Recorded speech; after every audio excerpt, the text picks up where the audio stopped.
What's up, guys? M. Jones back in the house again for another in-theater review. Tonight I have a special guest, Mason. Hi. And she's in the man cave. Yep. And granted her permission only I got a special pass. I granted her permission just for the month of September, so this is her only time in here. No, but tonight we saw the movie You're Next. I was dying to see this movie right when it first came out. I had a few people tell me how awesome it was, and I gotta say, I was very pleased with the movie. What do you think? I liked it. I mean, it was scary, but Scary? it was good. Scary?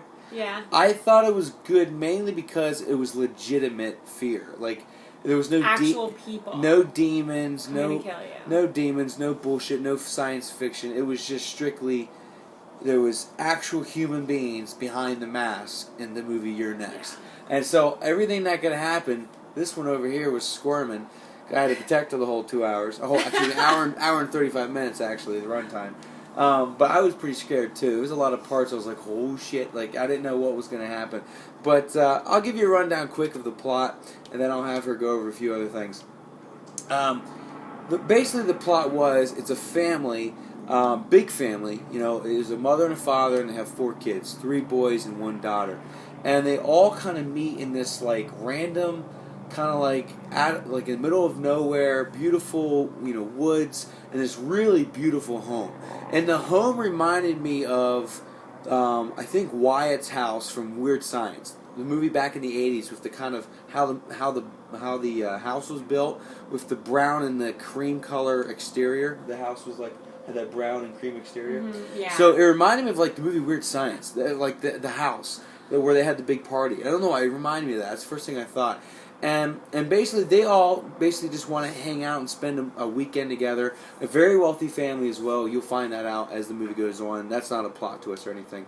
But the very wealthy family, and they all want to just have a weekend together.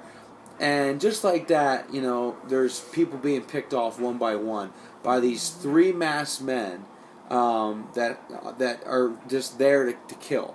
And they're very sociopathic, very cold-blooded, don't really care.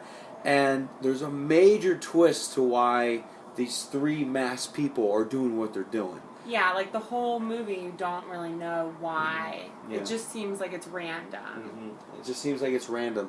Yeah. And we're both sitting there like there's got to be a reason why this is happening. And I was like, who the because it's like a normal family. Yeah, I was like, who the hell just kills like this? Like, this is pretty crazy. And it would seem like it would have to be planned out and not just randomly killing people like the movie The Strangers from 2007, 2008. Yeah. I was saying to her, and she was saying to me, how can someone just be this smooth, and how can this all just go down the way it is?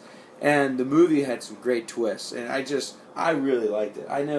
I just thought that the movie was so accurate, and the number one thing that I thought was cool, and I'll have her explain another part, is the first part I'll talk about is the movie felt like I was watching a movie from the late 80s, very early 90s.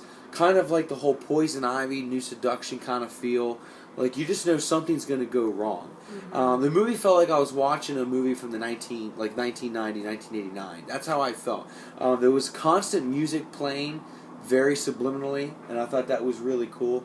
I really thought that, the music was just really good, and the sound effects with the villains or the bad guys was really good, and I just thought that was excellent. I really thought that was really cool to hear this stuff.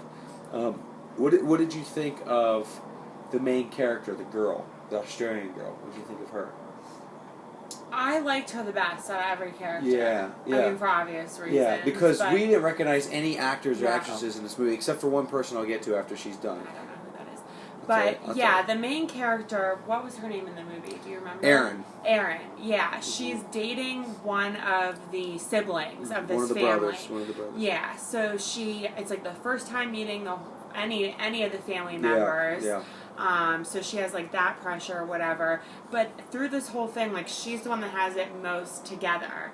And stays the most calm and is really the only one who's thinking logically while everyone's freaking out. Yeah, and she lived in some survivalist community. Yeah, when she was growing up, her dad was some crazy person that felt like you needed the skills. But I mean, they helped her out. No, there was not one actor or actress that I recognize in this No. movie, and I'm a huge movie buff, and I was like, I gotta know someone. I have to at least pick out somebody. Well, I figured it out halfway through the movie.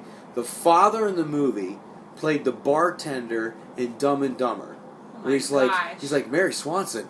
Yeah, she comes here every Wednesday. What's that mean? Like I remember. I was like, I knew I saw this guy. Well, the father in the movie You're Next was that bartender in Dumb and Dumber. So I was like, thank God I knew somebody, because it was ridiculous. Because we saw the cast. I'm like, who the hell are these people? Yeah. I had no idea who these people were. I have no idea. I'm not even going to try to tell you them now because I have no idea. Don't know. Look them up on IMDb. I don't know.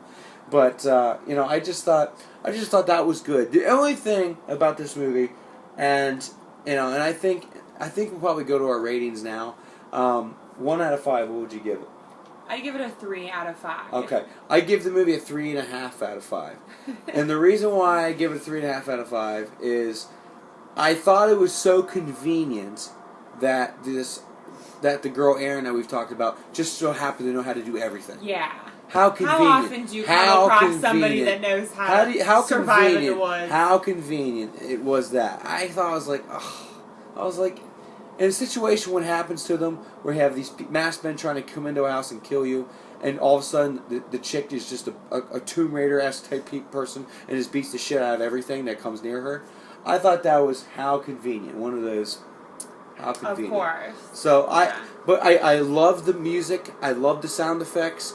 I love the style of killing. I love the weapons of choice. I love the fear. I love the anticipation. I love the plot twist. But I did not like the convenience of the girl being such a badass. It just didn't seem like, I don't know. I think... Well, part of it, too, like, for me was, I mean, there would be times where she'd have, like, no weapon, like, to fight these bad guys. Mm-hmm. And she, like, would pull one out of, like, her hat or whatever and suddenly have, like, a knife or something. Yeah, it's like, my God, did you train for this? Yeah. It's like, did you know that you're going to be, like, attacked? That's the only reason why I wasn't, like, 4 stars, 5 stars. I just thought it was kind of like, how convenient. And I don't like those movies because they seem very fake to me. But this one I really like, because that was the only problem I had with it, which was a major problem, but everything else was great. So, is that the reason you gave it 3 out of 5? Mm-hmm. Pretty much. Okay. So, again, check out the movie. It was really good. I think it's definitely going to be kind of like a cult classic kind of thing, like a cult following, like the Boondock Saints, and those kind of movies where everyone buys it when it hits like DVD and Blu-ray.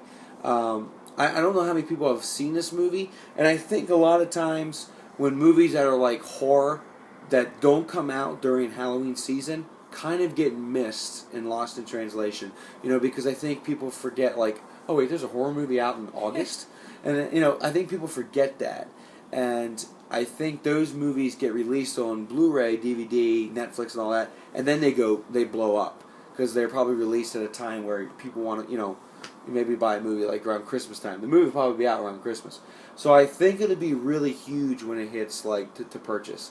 But I give it 3.5 out of 5, and main reason because I thought the lead character was, how convenient it was for her to be such like a Jean-Claude Van Damme. I was like, come on, no way. But Mason gives it a 3 out of 5, and I think you all like it. And you keep checking back because we'll probably put some more videos up. Hopefully going to see some more movies very soon. And also be looking for a Blu-ray update this weekend. I have a lot of movies I want to talk about. I just picked up 4 movies from the mailbox. Get them, baby. Grab those 4. I'll give you a little preview of what I purchased. Very excited to talk about these. Not going to say a word right now, but I am going to show you what I got. A little bit of Rush Hour in the house. A little bit of Ace Ventura, the Pet Detective in the house. Yeah, I got Winnie the Pooh. I don't care. And Ace Ventura, Nature Calls. But I'm going to talk about those and much more the next video you see.